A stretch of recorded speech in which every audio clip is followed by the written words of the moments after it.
Hollywood est la terre des rêves, mais aussi des chutes. Derrière la célébrité se cache une réalité sombre où la pression conduit à des choix destructeurs. Aujourd'hui, nous allons découvrir 10 célébrités qui, à cause de la drogue, ont changé de vie et d'apparence au point de devenir méconnaissables. Numéro 10. David O. Selznick. David, le brillant producteur d'Eau Tente en emporte le vent, a mené une vie aussi tumultueuse que couronnée de succès. Bien que le film ait battu des records et remporté 10 Oscars, les coulisses racontent une toute autre histoire. On disait que Selznick était dépendant de la benzédrine, un stimulant qu'il utilisait pour supporter les longues heures de production, allant jusqu'à écraser les comprimés et les lécher dans sa paume pour rester énergique. Cette méthode, bien qu'efficace, avait ses côtés sombres. Selznick était réputé pour son comportement despotique, dû à la drogue et son obsession pour l'apparence des actrices. Bien que Eau Tente en emporte le vent ait été un succès sans précédent, le processus de création a laissé un héritage controversé. Numéro 9. Bruno Mars.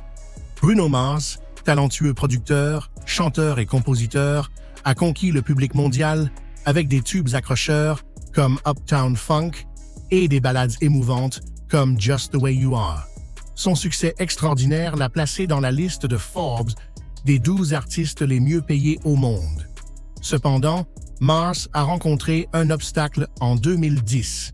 Le 19 septembre, à 26 ans, il s'est retrouvé en difficulté au Hard Rock Casino de Las Vegas. La police l'a découvert en possession de cocaïne, une situation qui risquait de compromettre sa carrière prometteuse. Mars a déclaré qu'il s'agissait de la première fois qu'il consommait des drogues et a reconnu son erreur. Il a accepté un accord judiciaire, s'engageant à ne pas commettre de nouvelles infractions pendant 1 an en échange de l'abandon des charges. Il a payé une amende de 2000 $ et effectué 200 heures de travaux d'intérêt général. Par la suite, il a attribué cet incident à sa jeunesse et à la consommation d'alcool. Numéro 8. Zac Efron. Connu pour son rôle dans High School Musical, Zac Efron a traversé des difficultés liées à l'alcool et à la drogue, avec des rapports faisant état d'une consommation de cocaïne, de MDMA et de nuits blanches. En 2013, il a décidé d'affronter ses problèmes en entrant dans un centre de réhabilitation. En plus du traitement, il a rejoint les Alcooliques Anonymes et commencé une thérapie pour explorer les causes profondes de son mal-être. Efron a été transparent sur sa lutte contre la dépendance, la décrivant comme un combat continu. Cependant, il a expliqué comment la guérison avait transformé sa vie, affirmant qu'il se sentait plus à l'aise avec lui-même et que tout semblait plus facile. En réfléchissant aux moments difficiles, il a reconnu que sans ses bas, il n'aurait pas pu apprécier les moments les plus hauts. Numéro 7. Oprah Winfrey. Oprah Winfrey a influencé des millions de personnes grâce à ses émissions de télévision, ses films et ses magazines. Connue pour sa générosité et sa sagesse, elle est devenue un symbole d'émancipation et d'illumination. Derrière son succès se cache cependant un passé marqué par la dépendance. En 1995, lors d'un épisode de son talk show consacré aux femmes ayant des problèmes de drogue, Oprah a révélé de manière inattendue qu'elle avait lutté contre la dépendance dans ses 20 ans, notamment au crack. Cette confession a surpris même Kim Davis, une mère et ancienne toxicomane invitée sur le plateau. Davis a déclaré « J'étais complètement choqué. Je n'aurais jamais imaginé qu'elle ait eu des problèmes de drogue. » Oprah a expliqué que la consommation de substances était liée à une relation de l'époque, où elle et son partenaire consommaient des drogues ensemble, regrettant d'avoir cédé son pouvoir personnel à un homme. Numéro 6. Mickey Rooney. Icône de l'âge d'or d'Hollywood et co-star de Judy Garland, Rooney a mené une vie plus mouvementée que ne le laissait paraître son image publique. Bien qu'il ait nié avoir reçu des médicaments de la MGM, Contrairement aux affirmations de Garland, la vérité reste floue. Avant sa mort, due à une crise cardiaque, son beau-fils Chris Haber a décrit un tableau troublant. Rooney, dépendant des somnifères, souffrait de sautes d'humeur violentes et de comportements abusifs envers sa 8e épouse. Malgré son charisme allié à l'écran, ceux qui le connaissaient le décrivaient comme un homme coléreux et irascible. Haber a affirmé que Rooney maltraitait régulièrement sa femme, tant physiquement qu'émotionnellement. Sa dépendance aux médicaments, qui selon Haber nécessitait même un sac pour les transporter, aggravait son comportement instable et contribuait au tumulte de sa vie personnelle. Numéro 5. Mary-Kate Olsen. Mary-Kate Olsen, l'une des célèbres jumelles Olsen, a conquis le public avec son rôle de Michelle Tanner dans la série La Fête à la maison. Cependant, derrière son image télévisée, elle a dû faire face à de graves problèmes personnels. Pendant son adolescence, elle a lutté avec la perception de son propre corps, développant des habitudes malsaines comme boire et fumer.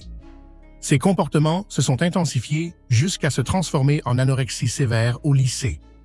En grandissant, elle a commencé à fréquenter des soirées où des drogues comme la marijuana et la cocaïne étaient facilement accessibles, tombant dans la dépendance. Les rumeurs sur sa toxicomanie se sont intensifiées après la mort tragique de son petit ami Heath Ledger par overdose. Après cette période difficile, Mary-Kate a entamé un programme de réhabilitation. Bien que ce soit officiellement pour l'anorexie, on soupçonnait aussi un traitement contre la dépendance. Aujourd'hui, Mary-Kate a tourné la page et embrasse la sobriété. Numéro 4. Mischa Barton. Mischa Barton, connue principalement pour son rôle dans la série The O.C., a traversé une période difficile marquée par l'abus de substances. Des sources proches ont rapporté une spirale descendante impliquant des drogues telles que l'Adderall, le Xanax et les Norcos. Des messages révélés montraient ses tentatives désespérées pour se procurer ces substances et faisaient référence à un dealer de cocaïne, révélant une implication plus profonde qu'on ne le pensait. La crise a atteint son apogée lors de son 30e anniversaire. Elle a été trouvée dans un état de confusion sur une barrière dans son jardin de West Hollywood, criant à la fin du monde.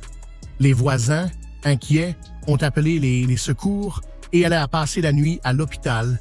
Après l'incident, Barton a affirmé que sa boisson avait été droguée avec du GHB, mais son passé d'abus de substances a soulevé des doutes sur cette version.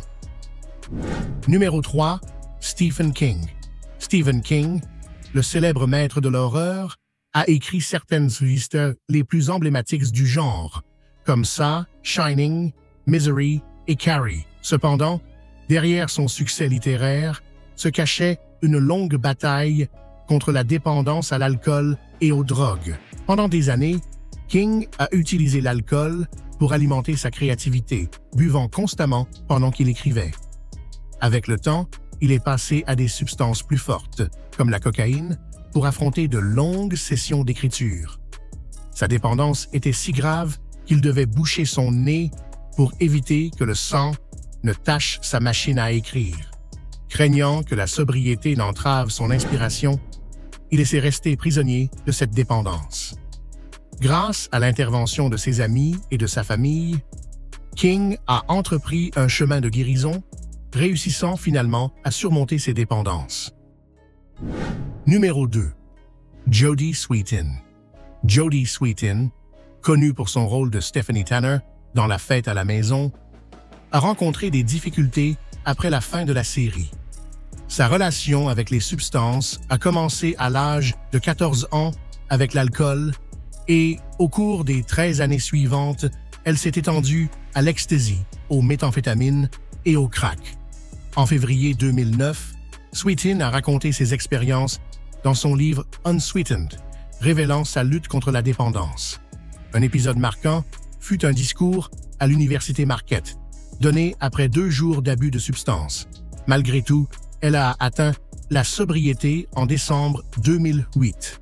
Après une rechute en 2013, elle a réussi à reprendre le contrôle de sa vie, mettant son expérience au service des autres en tant que conseillère et coordinatrice logistique dans un centre de réhabilitation de Los Angeles.